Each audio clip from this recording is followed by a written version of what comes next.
Bonjour, Ludovic Leclerc, votre analyste pour Belgian Investor. Voici la mise à jour en vidéo de mon avis concernant le CAC 40.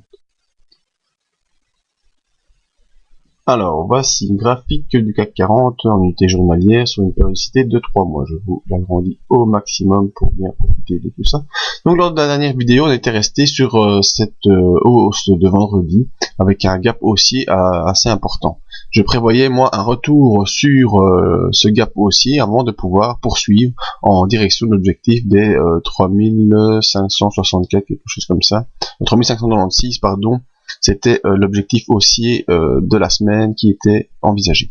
Cet objectif haussier a été rallié dès mardi, une grosse bougie, une grosse ombre haute qui va rejoindre le support, mais complètement refoulée. Donc ça c'est plutôt une étoile filante, c'est un mauvais signal pour ceux qui sont acheteurs. Malgré cela, mercredi, eh bien, on a connu une petite bougie verte, avec également une ombre qui vient toucher l'objectif des 3594.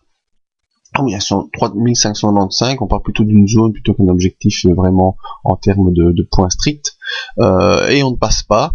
Mercredi, même chose, c'est bien là c'est nouvelle ouverture, là ici c'est différent, pardon, c'est l'ouverture au-dessus du support et on vient s'enfoncer en dessous du support, donc c'est également un mauvais signal pour ceux qui sont haussiers.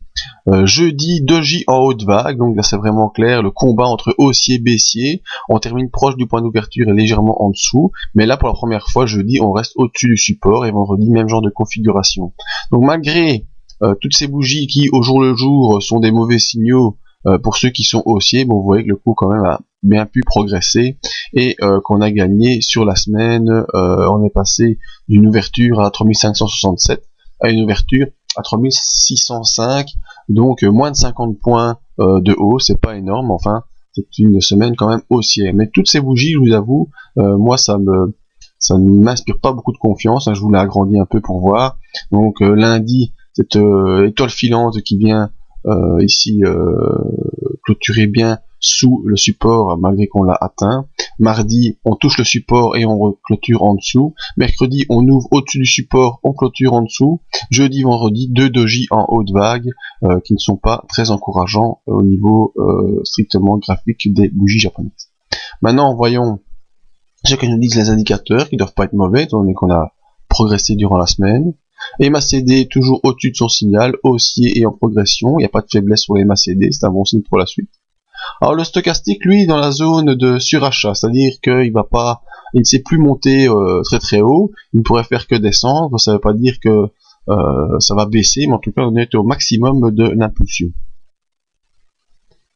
Alors intéressant également, c'est le RSI. Le RSI, lui, est en zone d'accélération haussière, donc selon l'indicateur, cette impulsion est en cours d'accélération haussière, donc c'est un bon signal pour la suite.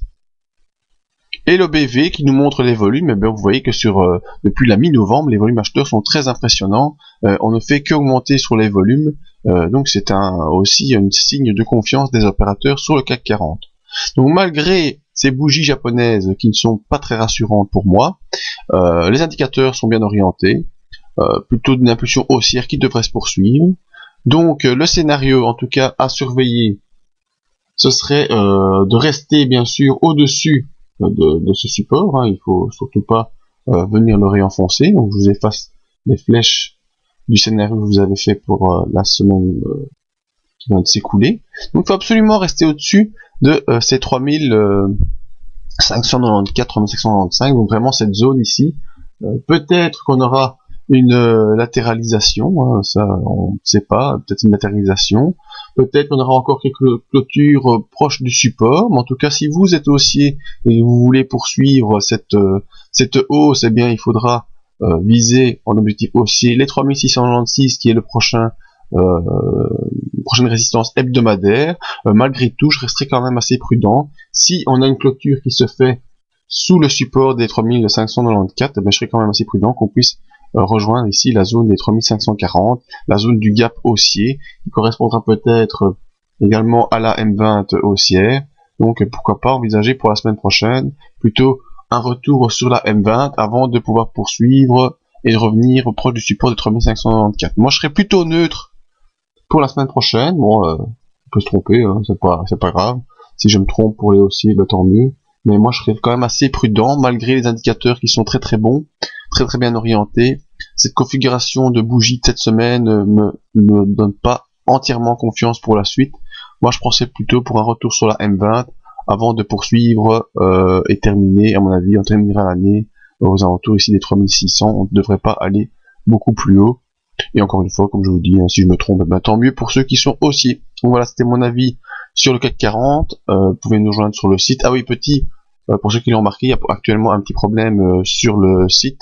Pour ceux qui veulent avoir les liens corrects, étant donné qu'on est en train de faire le nouveau site, on a un problème avec le nom du domaine pour l'instant. Ça sera certainement réglé la semaine prochaine.